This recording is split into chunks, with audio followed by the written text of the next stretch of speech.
Hello, I'm Austin Wilson, co-portfolio manager at Hixon Zuercher Capital Management. And I'm Chase Rose, associate wealth advisor here at Hixon Zuercher Capital Management. We are here today to give you a market and economic preview of January. Well, not preview, but we're looking back at December 2023. We're in a new year. I haven't seen this last year, Austin. I know. 2024 is here and 2023 is behind us. Mm-hmm. So let's talk about what happened in 2023.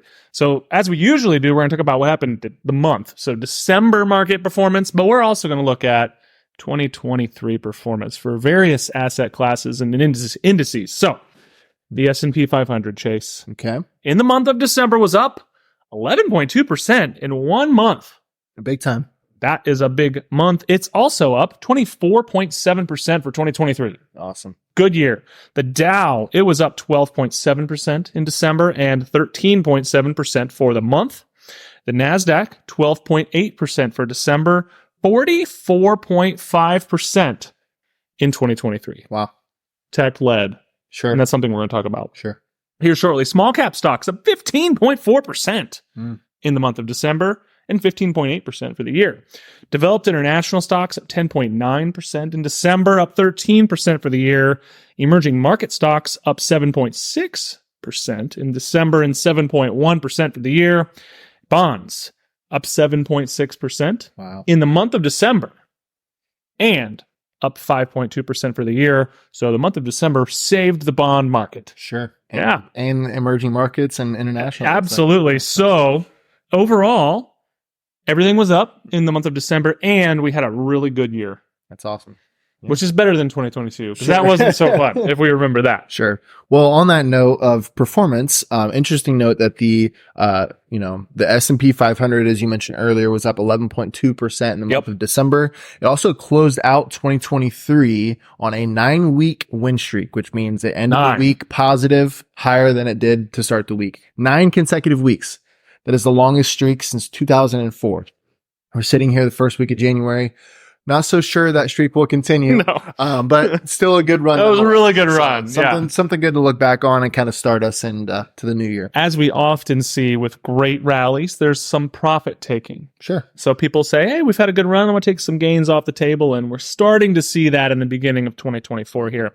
So just alluded to it a little bit, but growth stocks led the way. Mm-hmm. So the NASDAQ was up vastly more than things like the Dow, for example. So growth stocks, the main driver of market gains in 2023, there was a 23.5% underperformance of value stocks, and that was the largest since 2020 and the second largest on record. There was a 29% outperformance of value stocks relative to growth in 2022, and that was the largest since 2000. So big swings in what worked and what didn't work, what was in favor and what was out of favor, 2022 versus 2023. Sure. Speaking of growth, so have you ever played Tetris before? I have. So Tetris, you're kind of building, you're growing from blocks, the ground up, right? Ideally, you don't want to grow too high or you'll lose. Mm-hmm. And every single person who has ever played Tetris has lost at some point. Every single one. Now. Like they beat Tetris. Until now, yeah. A YouTuber named, a 13-year-old YouTuber named Willis Gibson is believed to be the first person to ever beat Tetris. He did it I believe just last week. In a video he posted to his YouTube, he was stacking pieces until he reached level 157.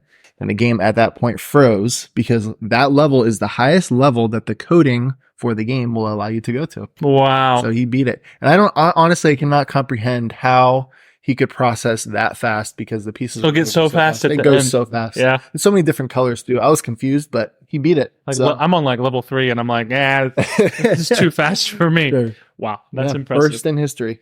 Well. So not talking about Tetris, but talking about inflation, as we often do, resumed its favorable trajectory overall. Headline CPI for November, which was released in December, that was 3.1% year over year. And if you take out food and energy, core CPI, which is a little bit more of what places like the Fed are looking at, a little bit less volatile, it was unchanged, up 4% year over year. Both measures in line with expectations, continuing the general downward trajectory of inflation from what we saw in 2022. So good news on the inflation front. Sure. As speaking of inflation, so while most people, when you think of inflation, you think of price increases for your expenditures, but there's also some positive aspects to it as well. While inflation is healthy, generally people don't like it a whole lot. But as far as other notable things to note, there are retirement contribution increases for 2024. That's now. And I'll just, which is now. Yeah, I forgot. You can change change your allocation. Yeah, absolutely. So just to note some of those, the most common ones, I guess you could say, 401k limits have increased $500. The new limit is $23,000 for 2024. Simple IRA limits have also increased $500 to $16,000. Excuse me. SEP IRA contribution limits have increased $3,000 to $69,000 for 2024, and traditional and Roth IRA limits have increased $500 to $7,000 for 2024. And also another thing I wanted to point out, for your 2024 tax planning, the standard deduction has increased as well, and the income thresholds for the tax brackets have increased, which in your mind initially you might think that's bad, but it's actually good, right? You have to make more money. You can make more money in the lower tax bracket. Exactly. Which is good for our clients. So awesome. Yeah. So oil, hot topic lately. Mm-hmm. The Middle East has been full of tension, we could say. Lots of stuff going on between Israel and Iran and Iraq and the Red Sea and a lot of drama. The U.S. military is actually involved in a number of issues over there in a number of ways. That's put upward pressure on oil prices because there's threat of supply coming offline for the Middle East. This is actually being offset by production in excesses around the world in other areas, like the United States producing a ton of oil, pretty much record levels of oil. Latin America's producing a lot of oil. So we've got a couple of things pulling and pushing oil prices up and down very, very quickly. So the oil market has been extremely volatile lately. Mm-hmm. And you may have noticed a difference in gas prices from this year to even last year, but most notably, I feel like recently, it's been all over the place. It's been going up and down. I see you can get 20% or 20 cents in a day. Like it's not a big move. It's crazy. Mm-hmm. Yeah. Another note. So Starbucks. Have you ever been to Starbucks before? I've been to Starbucks. Yeah. Okay. So Starbucks. Not often, but sometimes. Starbucks will now allow customers to use personal cups for nearly all orders, including drive-through and orders through the app at locations in the U.S. and Canada. That sounds unsanitary. Yeah. So to that point, obviously this is an effort to cut back on waste, as most Starbucks cups, whether plastic or paper, are not recyclable. Just because of the material that the cups are. But they have specified that they will not be washing anyone's dishes, which is the first thing I thought of because I hate doing dishes. You must bring the cup clean, and they won't rinse it for you before they make the beverage. Interesting. So yeah, it's a little sketchy if you ask me. So on that note, Starbucks released, so the hottest Christmas gift, and my family was involved in this, was Stanley cups. Sure. All the it's apparently like the teen girl driven, like popular thing to buy. Everyone wants to be seen with their Stanley mug, which is funny because when I was a kid, the Stanley mug was the thing the guy took to the factory, which had his soup in it, and you took the top off and you poured the soup or the coffee or whatever. That was a Stanley mug. Sure. Now Stanley mugs are like really hot. Mm-hmm.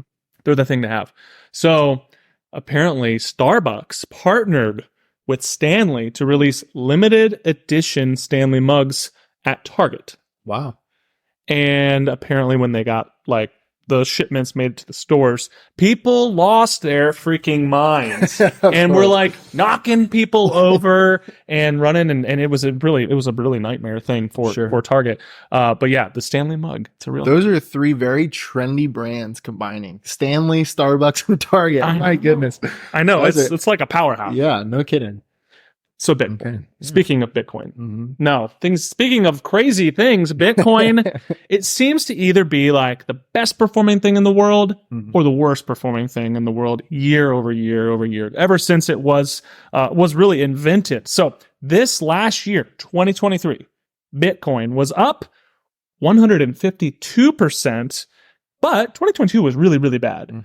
But there was a lot of optimism on potential ETF coming out to track the actual spot price, the actual trading price of Bitcoin, and that caused Bitcoin to shoot up throughout the year, along with just being, the growth stock rally really helped risk on, Bitcoin's as risky as it gets. So the risk on rally was something that really helped Bitcoin as well. So Bitcoin seemed to be pretty much at the top again last year. Mm-hmm.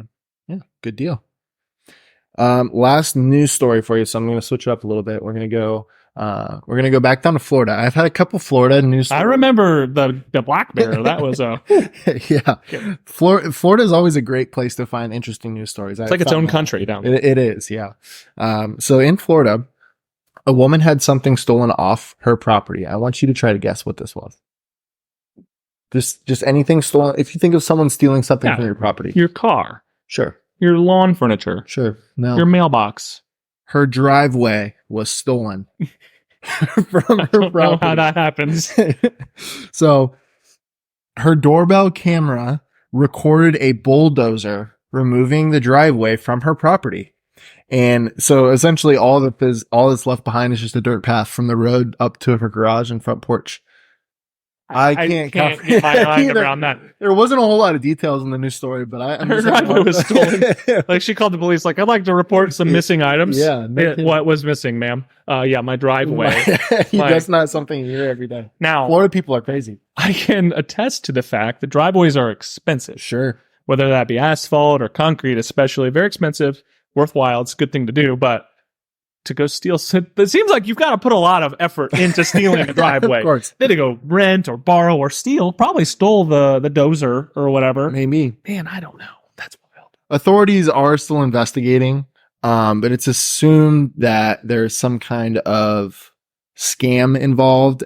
Like, for example, someone is getting their driveway renovated and they used the wrong address. And so the people showed up and demoed the driveway and they're going to replace it. But now this woman doesn't have $10,000 to replace her driveway and it's just gone. So yeah, there's still an investigation going on, but Don't steal my driveway. I won't. I won't even know where to begin trying to do that. Yeah, so it's wild. Yeah. Awesome. Well, thanks for listening. Thanks for being here for this month's video. As we said earlier, Chase and Austin here with Hixon Zuercher Capital Management. Hopefully you're having a prosperous and joyous new year. Please remember, nothing we talked about is a recommendation, but if you have any questions, feel free to give us a call at 419-425-2400 or email us at hello@hzcapital.com. And until next month, have a great one. Stay warm in January. Happy New Year. Happy New Year. Bye.